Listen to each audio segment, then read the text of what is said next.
A New York Magazine reporter has been put on leave after reportedly having a personal relationship with Robert F. Kennedy Jr. Welcome to Newspeak, I'm Holly Kellum.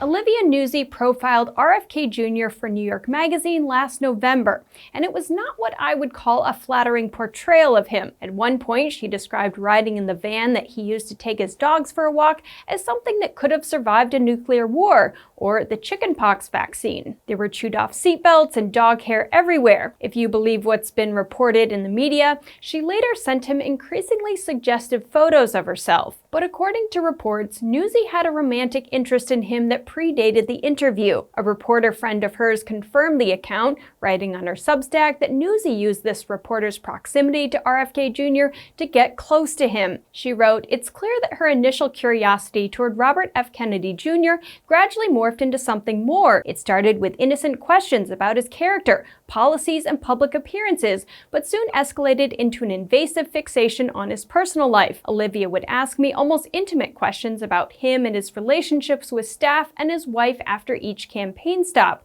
who he was seen talking to, what his mood was like, and whether he showed any signs of flirtation. There was an undercurrent of fascination that went beyond journalistic intrigue, bordering on obsession." A source told the Post that Nuzzi was obsessed with him. They said RFK Jr. blocked her messages initially, but that she got him to unblock her on more than one occasion by promising him inside information about coverage of his campaign. Now, RFK Jr. has denied this was a two-way affair. A representative said Mr. Kennedy only met Olivia Nuzzi once in his life for an interview she requested, which yielded a hit piece. As for the personal fallout, well, neither were single when this was going on. Nuzzi was engaged to Politico playbook author Ryan Lizza, and RFK Jr. has been married to Curb Your Enthusiasm actress Cheryl Hines since 2014. There was reportedly a note from Lizza in which he called her an ex-fiancée, and RFK Jr.'s wife was photographed at her birthday party in Italy without her wedding ring or, more importantly, him. Now, Nuzzi said in a statement to Semaphore that communication between herself and a former reporting subject turned personal,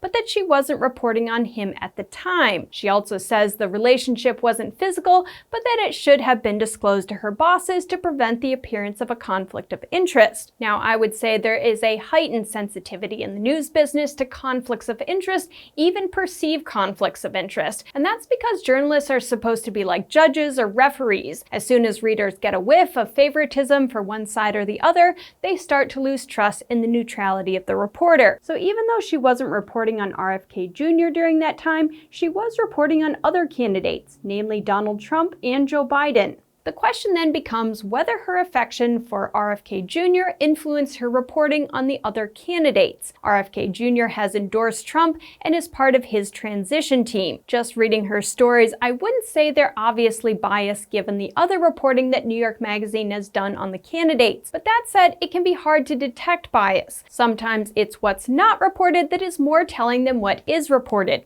In any case, now the whole thing is out in the open thanks to RFK Jr. reportedly bragging about it. Whatever he said, his comments eventually got back to Newsy's editor, David Haskell. He said in a note to staff that while the magazine didn't find evidence of bias in her stories, it was hiring a third party to conduct another review anyways. In the meantime, Nuzzi has been suspended and a note attached to her articles that she had developed a personal relationship with a former subject relevant to the 2024 campaign.